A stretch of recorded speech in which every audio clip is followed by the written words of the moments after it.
It was supposed to be the happiest trip of her life, a long-awaited vacation after years of struggle. But as Emily wheeled her suitcase out of the crowded airport, she didn't notice the small tag hanging loose on the side, a tag that didn't belong to her. That single mistake, that one hurried grab off the luggage belt, would change everything.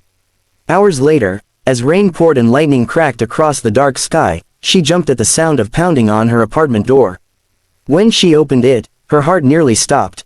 Standing in the hallway was a tall, cold-eyed man in a black coat, and behind him, 20 men in suits. "You have something of mine," he said. And from that moment, her ordinary life would never be the same. Emily Carter's heart was still racing from the chaos of the airport. She had spent the last 2 years working non-stop, saving every spare dollar for a short vacation that felt like a dream finally coming true. Her flight had landed late, the baggage claim was crowded, and the loudspeaker announcements only made everything more confusing. Hundreds of nearly identical black suitcases rolled by, and her eyes darted between them as she tried to spot hers. She finally noticed one with the same blue ribbon tied around the handle, just like she'd done before leaving home.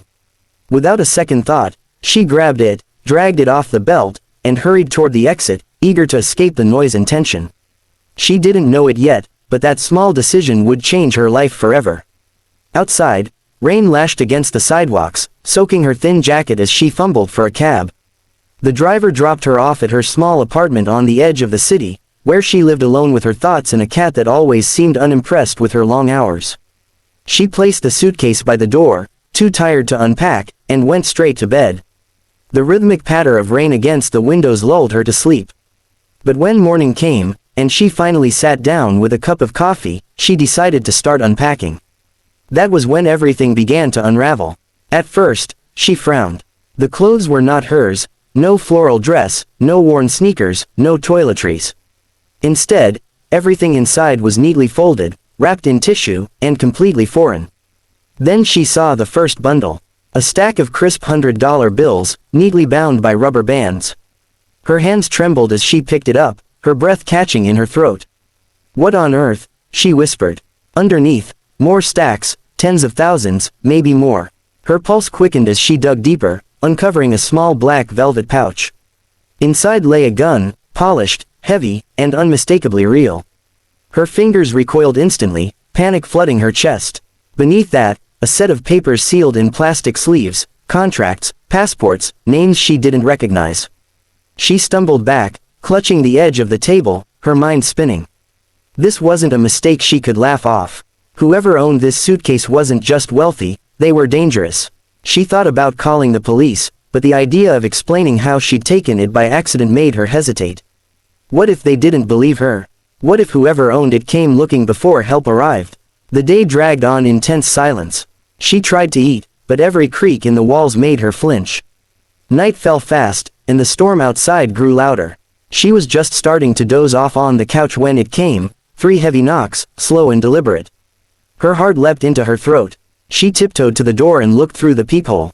20 men stood in the hallway, suits dark, faces stern. And at the center, a tall man in a black coat, his gaze cold, unblinking.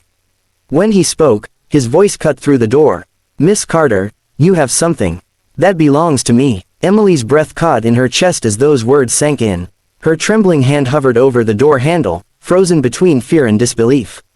The sound of the rain against the window seemed to fade, replaced by the slow, deliberate echo of footsteps outside her apartment. Whoever this man was, he wasn't going anywhere. Through the peephole, his calm, commanding expression didn't shift, no impatience, no anger. Just certainty. He knew she was inside. He knew she had what he wanted. Her mind raced. If I open the door, what happens? If I don't, will they break it down? Her building was quiet, nearly empty, no one would come running to help. Her heart thudded painfully in her chest as she forced herself to think. She hadn't meant to take anything. It was just a mistake, a mix-up. Surely, if she explained, they'd understand. "Right, Miss Carter," the man's voice came again, steady but slightly colder. "I don't like waiting." That did it. Her shaking fingers turned the deadbolt, each click echoing through the apartment like a warning. Slowly, she opened the door. The hallway filled her view, lined with men in black suits, all with eyes trained on her. And in the center stood him. Tall, broad-shouldered, a presence that filled the space even without a word. His coat dripped from the rain, and his dark hair was slicked back, sharp features carved with an authority she didn't need to be told to respect. His gaze locked onto her instantly. "You must be Emily," he said quietly. She nodded weakly. I think there's been a mistake." He raised an eyebrow, almost amused. "You think?" He gestured subtly, and one of his men stepped forward, glancing past her into the apartment. "May we come in?" It wasn't a question. Emily stepped back, her pulse roaring in her ears. The men filed in with quiet precision, scanning every corner like they'd done it 1,000 times before. The boss followed last, his eyes never leaving her face. "Where is it?" he asked. She hesitated, glancing toward the suitcase still sitting by the couch. "I didn't mean to take it," she said quickly. "It looked exactly like mine. I swear, I didn't know." He walked toward it, crouched down, and unzipped it with a steady hand. The moment his eyes met the stacks of cash, the documents, the gun, his jaw tightened, not in surprise, but in recognition. He shut it again, standing slowly. "You opened it," he said. Emily's voice broke. I didn't know what to do. You thought you could keep quiet and hope no one noticed." His tone was low, dangerous, yet oddly calm.